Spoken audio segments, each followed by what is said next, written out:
पहाड़ों के बीच बसे एक छोटे से गांव में, जहां हर सुबह भगवान श्री कृष्ण का नाम लेकर लोग अपने दिन की शुरुआत करते थे, वहीं एक छोटी सी झोपड़ी में रहती थी एक गरीब बहू, गौरी। गौरी का दिल बहुत साफ था और उसकी एक ही आदत थी, हर हाल में भगवान पर भरोसा रखना। लेकिन उसकी जिंदगी आसान नहीं थी। उसकी सास उसे हर दिन ताने देती, कभी दहेज को लेकर, कभी उसकी गरीबी को लेकर, तो कभी बिना वजह ही उसे अपमानित करती।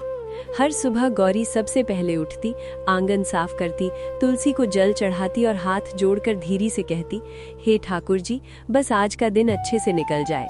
लेकिन दिन कभी अच्छा नहीं निकलता था। काम, डांट, ताने, यही उसकी जिंदगी बन गई थी। फिर भी उसने कभी शिकायत नहीं की। एक दिन सास ने गुस्से में आकर कहा, आज जंगल जा और लकड़ी लेकर आ, और अगर खाली हाथ लौटी ना तो इस घर में कदम मत रखना। गौरी डर गई, लेकिन उसने भगवान का नाम लिया और चुपचाप जंगल की ओर निकल पड़ी। जंगल आज कुछ अलग लग रहा था। हवा भारी थी, पेड़ों की परछाइयां अजीब सी लग रही थी, और धीरे धीरे चलते चलते गौरी रास्ता भटक गई।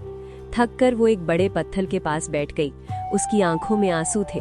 उसने आसमान की तरफ देखा और कहा, हे कृष्ण, अब मैं क्या करूं? तभी अचानक उसे पास ही एक हल्की नीली रोशनी दिखाई दी। वो धीरे धीरे उस रोशनी की तरफ बढ़ी और देखा कि एक गुफा है जो आधी छुपी हुई है, लेकिन अंदर से दिव्य प्रकाश निकल रहा है। दिल में डर था, लेकिन भरोसा भी था। उसने आंख बंद की और कहा, हे ठाकुर जी, अगर ये आपका रास्ता है तो मैं आ रही हूँ। और वो गुफा के अंदर चली गई। अंदर का दृश्य देखकर वो हैरान रह गई। एक वृद्ध साध्वी वहां बैठी थी, माला जप रही थी। उन्होंने आंखें खोली और सीधे गौरी की तरफ देखा। तुझे यहाँ भेजा गया है। गौरी चौंक गई। आप मेरा नाम कैसे जानती हैं? साध्वी मुस्कुराई। जो हर दिल की सुनता है उसी ने बताया है। फिर उन्होंने कहा, अगर तू सच्ची भक्त है तो तुझे 3 परीक्षाएं पास करनी होंगी। पहली परीक्षा शुरू हुई। अचानक उसके सामने सोना, चांदी, गहने और महल जैसे दृश्य प्रकट हो गए।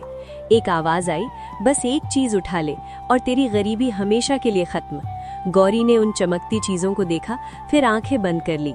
मुझे ये सब नहीं चाहिए, अगर ये भगवान की मर्जी नहीं है। और अगले ही पल सब गायब हो गया। दूसरी परीक्षा शुरू हुई। इस बार उसने खुद को एक रानी के रूप में देखा। उसकी सास उसके सामने झुकी हुई थी, उससे माफी मांग रही थी। एक आवाज आई, अब बदला ले ले, यही मौका है। गौरी की आंखों में आंसू आ गए। मुझे बदला नहीं चाहिए, मुझे बस प्यार चाहिए। और वो दृश्य भी खत्म हो गया। अब तीसरी परीक्षा थी। चारों तरफ अंधेरा छा गया, ठंडी हवा चलने लगी।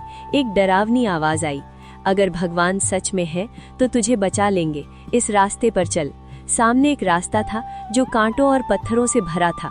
गौरी के पैर कांप रहे थे, लेकिन उसने धीरे से कहा, हे ठाकुर जी, मैं आपको देख नहीं सकती, लेकिन मुझे भरोसा है कि आप मेरे साथ हैं। और वो उस रास्ते पर चल पड़ी। हर कदम पर उसे दर्द हो रहा था, उसके पैरों से खून निकल रहा था, लेकिन उसने भगवान का नाम लेना नहीं छोड़ा। कृष्ण कृष्ण कहते हुए वो आगे बढ़ती रही। और जैसे ही वो रास्ते के अंत तक पहुंची, अचानक अंधेरा खत्म हो गया। चारों तरफ उजाला फैल गया, फूलों की खुशबू हवा में घुल गई, और तभी उसे एक मधुर बांसुरी की आवाज सुनाई दी।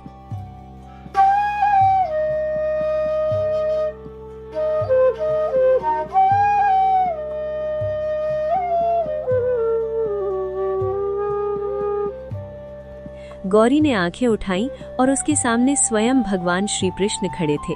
मोर मुकुट, पीतांबर और चेहरे पर दिव्य मुस्कान। गौरी रो पड़ी, प्रभु, आप सच में हैं। भगवान मुस्कुराए, गौरी, तूने कभी शिकायत नहीं की, तूने दुख में भी मेरा नाम लिया, इसलिए आज मैं खुद तुझे आशीर्वाद देने आया हूँ। उन्होंने उसे एक दीपक और एक छोटा सा शंख दिया। ये दीपक तेरे घर को कभी अंधेरे में नहीं रहने देगा, और ये शंख तुझे हमेशा मेरी याद दिलाएगा। गौरी ने आंसू भरी आंखों से उन्हें प्रणाम किया। जब गौरी वापस घर पहुंची, उसकी सास गुस्से में थी। अब आई महारानी? लेकिन गौरी ने कुछ नहीं कहा। उसने चुपचाप दीपक जलाया। जैसे ही दीपक जला, पूरा घर रोशनी से भर गया। टूटी चीजें ठीक होने लगी, खाली बर्तन भर गए और घर में एक अजीब सी शांति फैल गई। सास ये सब देखकर हैरान रह गई।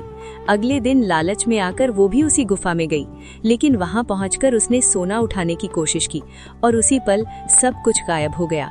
वो घबरा गई और जंगल में रास्ता भूल गई। घर पर गौरी को सब समझ आ गया। उसने तुरंत हाथ जोड़कर भगवान से प्रार्थना की, प्रभु वो मेरी सास है, उन्हें माफ कर दीजिए। तभी अचानक उसके हाथ में पकड़ा शंख अपने आप बजने लगा और उसी समय उसकी सास सुरक्षित वापस घर पहुंच गई। सास रोने लगी, बहू मैं गलत थी, मैंने तुझे कभी समझा ही नहीं। गौरी ने धीरे से कहा, माँ भगवान सबको एक मौका देते हैं, बस दिल साफ होना चाहिए। और उस दिन के बाद उस घर में न सिर्फ खुशियाँ आईं बल्कि भगवान का वास भी हो गया।